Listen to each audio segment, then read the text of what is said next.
I am not a girl singer.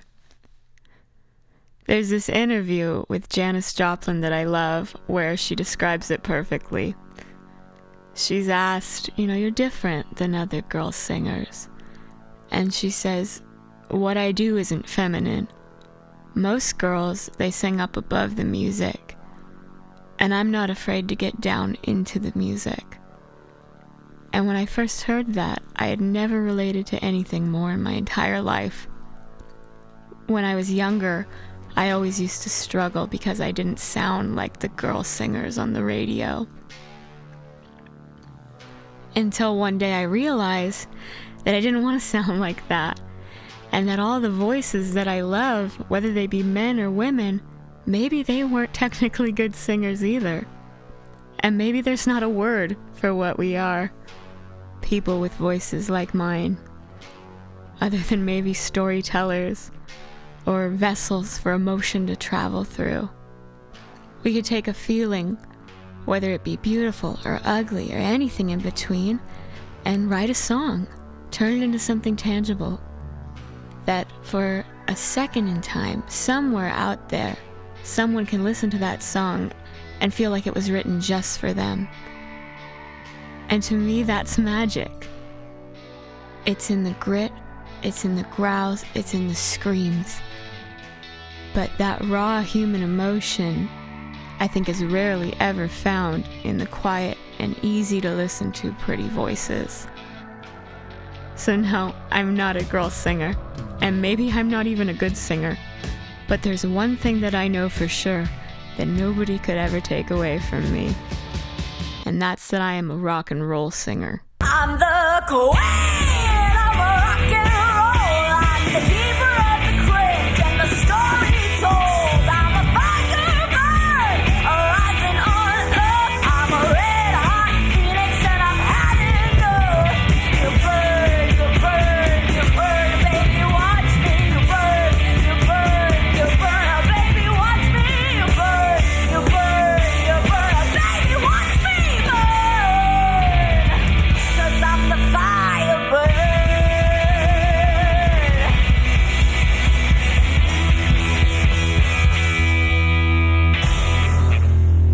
I am Sapphire, and I'm looking for the Serpent.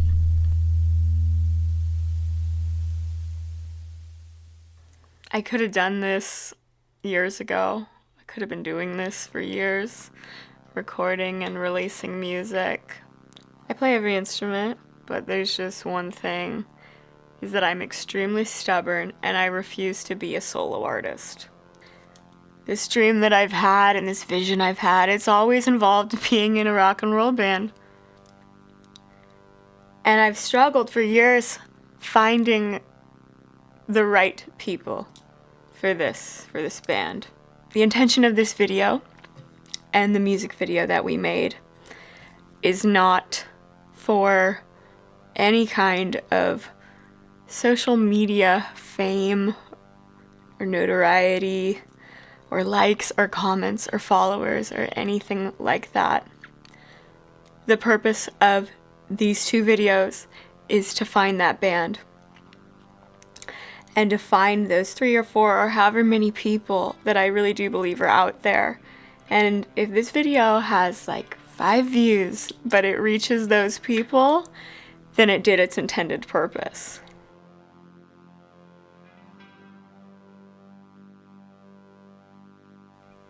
I'm looking for people who believe in the magic of rock and roll. If you were to ask me, well, what kind of music do you make? What genre is it? I look you dead in the eyes and I tell you it's rock and roll. And I think that answer is kind of off-putting to some people, especially other musicians, because it's like, who says that, Go more into detail. It's so vast and so vague, There's so many subgenres of, it's not enough detail for people. I think when you set out to do something and you have all these little boxes, like I'm looking to create a blank, blank, blank, blank band, it creates limits.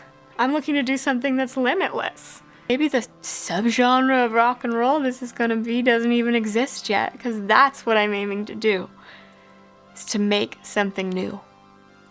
It doesn't exist yet, but I certainly know that it's rock and roll.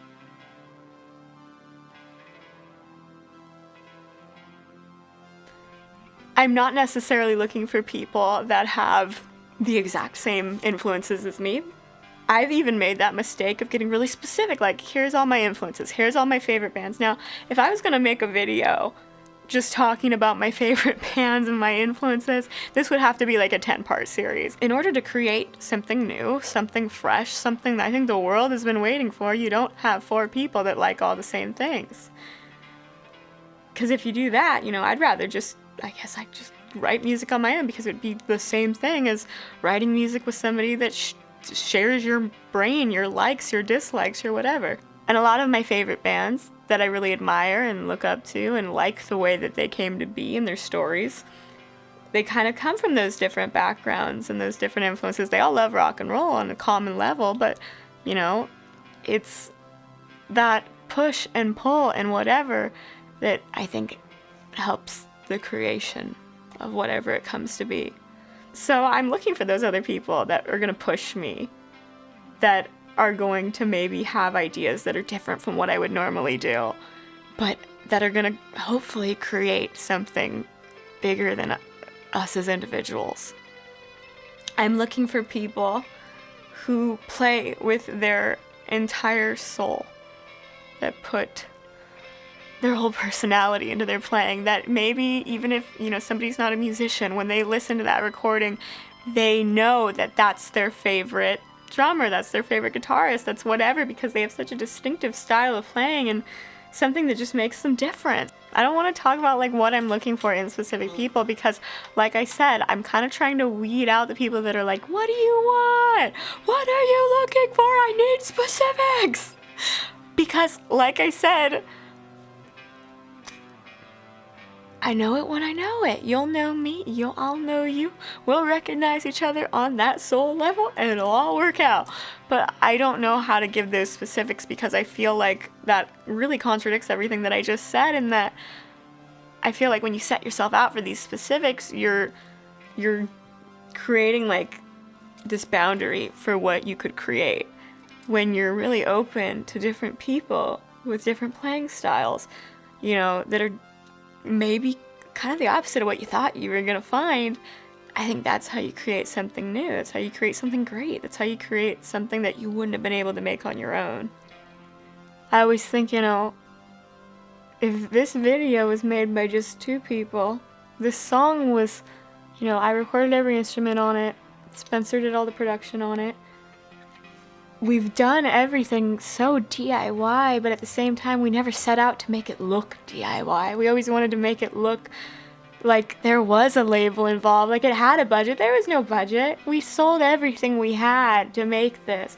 We sold guitars. We sold synthesizers. We sold kind of prized possessions. Obviously not these prized possessions, but so many things. Pedals. One of the pedals we're trying to buy, another one back now. We took so many risks on this thing, and I'm looking for people that are unafraid to take risks. Sometimes you see interviews where they'll ask the artist or whoever, what would you be doing if you weren't doing this? I wouldn't be doing anything of importance, at least, because this is what I feel like I'm meant to do. I'm looking for other people that feel like they're meant to do this, that this isn't a hobby to them. I'm not looking for it to be also front woman and random revolving stage of hired guns. I'm looking for people that want to be permanent in something.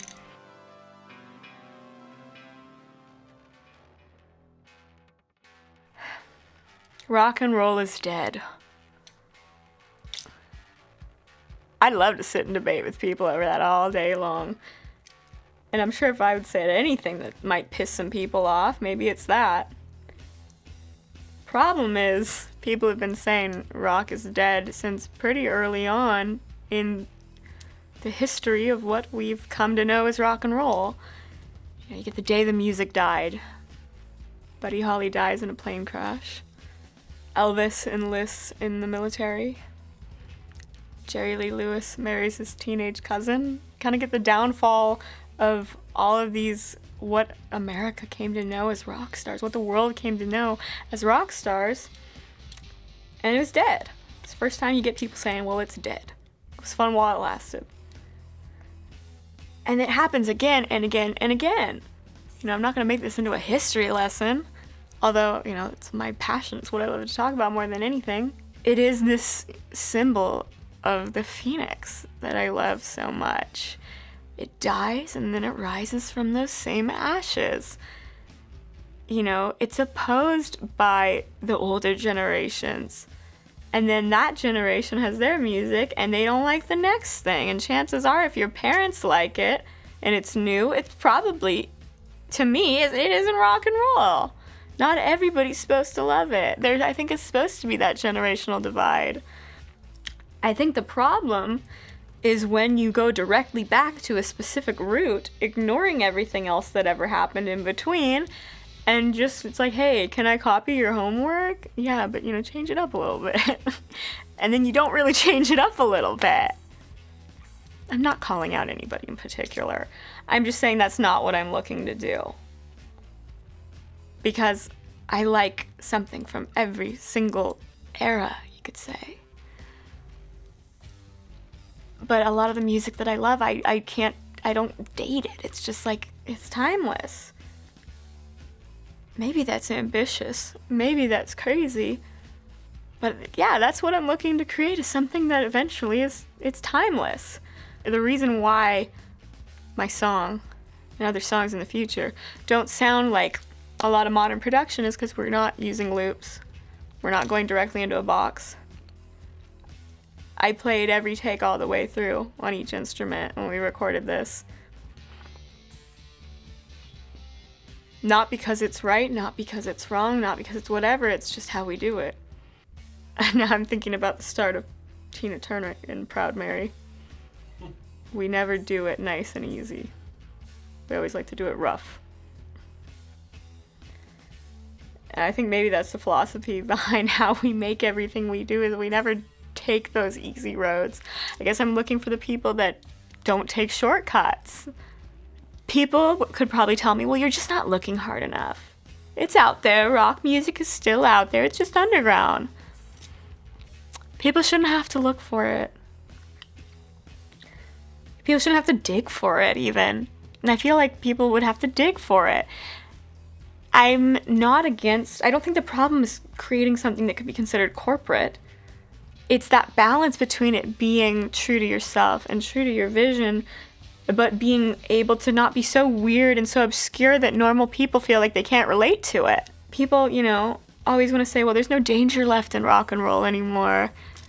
There's no sex and drugs and riding a motorcycle down the hallways at the Riot House or parties or any of that, or stage antics. I don't think the danger was ever in any of that. I think the truest danger was in the statement of the music itself. I don't think there's anybody making any statements that are bold or mean anything right now.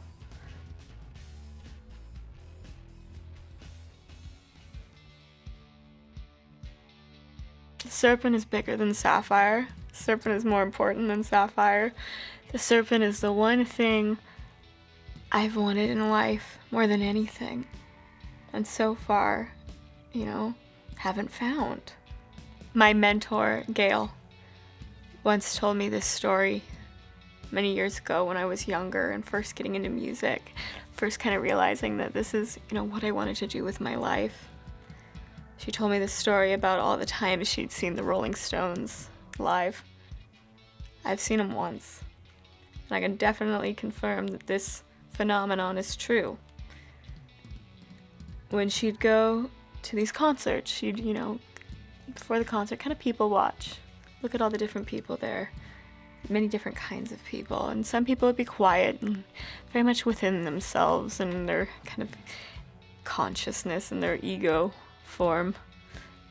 And as the concert began and the band took the stage and began to play, you notice a change in these, different people. And you see them begin to dance and sing, and just the music frees people. this vibration coming off of the music and the band, it comes up through people. It's a change in them. It's, this very positive change that happens. And the word that she used when describing this is, she said, the serpent comes up through people. They conjure the serpent. Something along those lines. And that always stuck with me. And over the years, I kind of came up with my own meaning for it, my own kind of connotation for what it means to me. You think about serpents and snakes, and throughout time, many cultures and religions, they've worshipped serpents. And other religions and people, they've feared them and associated them with evil. And isn't it just the same for rock and roll? Some people, like myself, we worship rock and roll. It's everything to us. It's in the air we breathe. It's in our blood. It almost is our religion. And some people, have feared rock and roll. Think back to its beginnings. And, there's this fear and this kind of association with the devil and evil. That there's a darkness in it. And who's to say that they're right or wrong?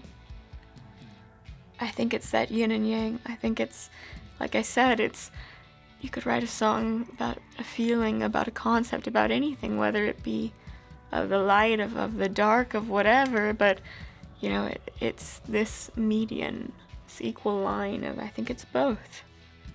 It's a million different things to a million different people. And I think that's the true beauty of it. That's the true power of it. You ask somebody else, what is rock and roll? What is music? What is whatever mean to you? And you're going to get a completely different answer than mine. So that's what I want to do through music, through rock and roll. So I want to free people. Free people for that one night that they go see that concert. One night to believe in the freedom of music. It's always been one of my favorite lyrics of all time, and I'm not that big of a Rush fan, but I do love that lyric, and I think it summarizes everything that I just said. It's that escapism that I think the world really desperately needs right now, and a lot of people really desperately need, is a night to go free themselves in music and forget about everything or whatever in their lives that's weighing them down.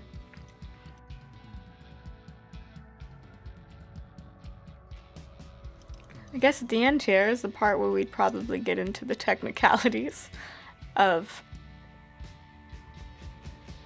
how I'm gonna do any of this, what I think I'm gonna do.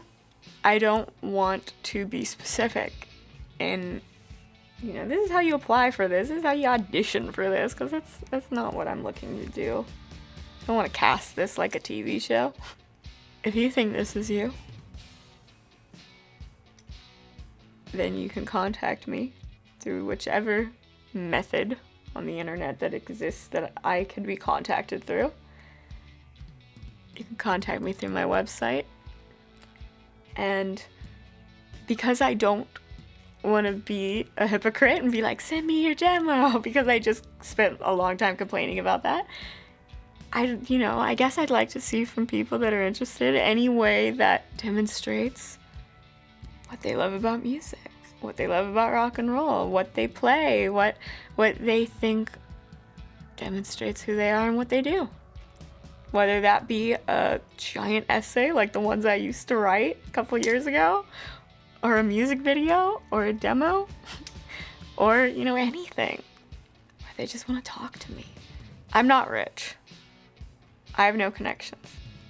Like I said, I'm nobody. But I do have the ability to fly anywhere in the country and maybe even the world, because my mom's a flight attendant. So I'm kind of opening up this search not to just California and Los Angeles and the Hollywood area, but to everywhere, to the whole country. I mean, I'm not trying to get murdered or anything. I'm not trying to fly somewhere random without knowing somebody first, but if I was to find somebody in any other place in the world that I thought, I think this is the person. I would definitely go there. I don't have an ending for this video because this isn't the end of anything. It is just the beginning.